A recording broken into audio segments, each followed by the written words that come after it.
Well, South Dakota got Valley play underway on Saturday night in Springfield, Missouri. Unfortunately, ends with a 31-23 loss at the hands of the Bears. Here to talk about that is head coach Bob Nielson. And Bob,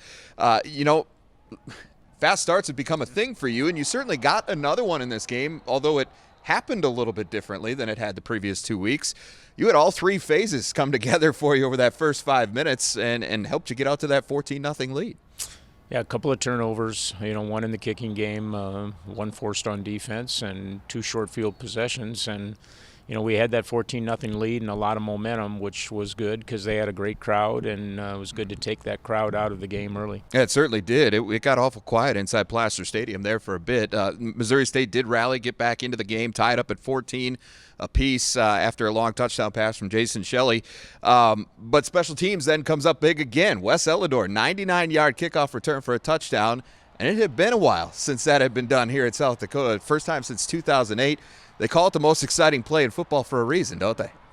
Yeah, and you don't get many opportunities anymore with the way kickers have become so good at kicking touchbacks. And, I give Coach Orich and our special teams crew a lot of credit. We worked real hard this week. We thought there was an opportunity for that counter-type return, and Wes hit it and outran a couple of guys to the end zone. And he had been close a couple other times in his career, so it was good to see him finish one off and get you guys the lead back. You ended up going into the break up 23-14, but control really kind of shifted toward the Bears after that. And a big part of it was their ability to keep you out of rhythm offensively, especially at the start of the third quarter. So did they do anything differently there, or was it just kind of circumstantial? It was a combination of things. Number one, offensively, they were able to hold on to the football.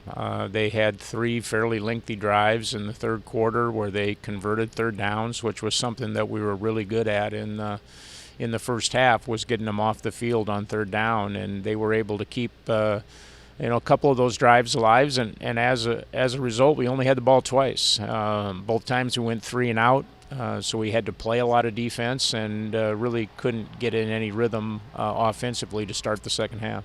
Now, they end up going in front there in that fourth quarter, but despite everything that was working against you there, you still had a couple of golden opportunities in that final frame.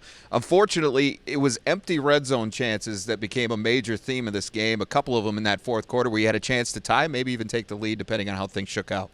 Yeah, we had the possession in the second quarter where we had the ball on the 1 yard line, had 3 cracks from the one. You've got to get the ball in the end zone there. That's something that we've got to be better at. And then in the fourth quarter, two chances from inside the 10 yard line, 2 different possessions. We had a couple of opportunities to make plays there and didn't. And then certainly you don't want to see that turnover at the end of the game that took away a couple of plays and a couple of possibilities to get a touchdown. Now, you mentioned turnovers, and those were also a big part of the story on this day. And then there's the one that wasn't. It was a bit controversial, let's be honest. About 3 minutes left, Brendan Webb appeared to force a fumble that you guys clearly recovered and would have taken over deep in Bears territory, but instead officials ruled that the runner's forward progress was stopped. Of course, that's significant because it means the play is not reviewable. What did you hear? What did you think while all that was going on? Yeah, it was it was obviously a mistake. The officials made a mistake. A whistle blew early, and when the fumble was an obvious fumble and certainly a clear recovery by our defensive unit. To credit to our defense, we battled through that adversity. We got the ball back. We still had a chance to win the game at the end, but certainly the kind of call that had the ability to change the momentum in the game, and if it was called correctly.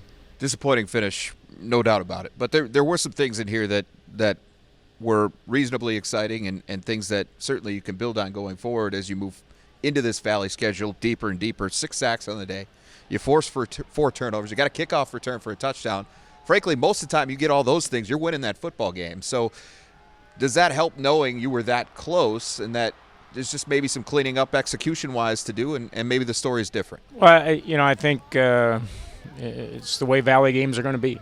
Everybody's good, and you're going to have to play really well. The things that you said were good things. The flip side of that is I think we gave up 5 sacks, and we had 3 turnovers of our own. 2 of them we gave up of the football in our own territory, which resulted in touchdowns by Missouri State. And so, you do some good things, but we got to take care of some of the other things in order to win on the road in the Valley, because that's going to be a daunting challenge every place you go and against everybody that you play. Second loss of the year. Both of them have been frustrating in their own ways.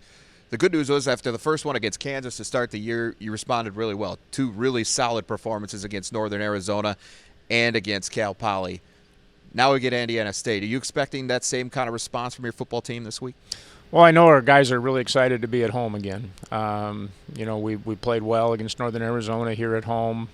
It's been a tough month of September when you think about it from a standpoint that not only have we had 3 road games in 4 weeks, we've had 3 road games that have been very difficult trips, playing night games, getting home late, and a chance now to get back home in front of our crowd. Chance to get back on track is something that our guys are excited about, and I'm confident that we'll play really well on Saturday.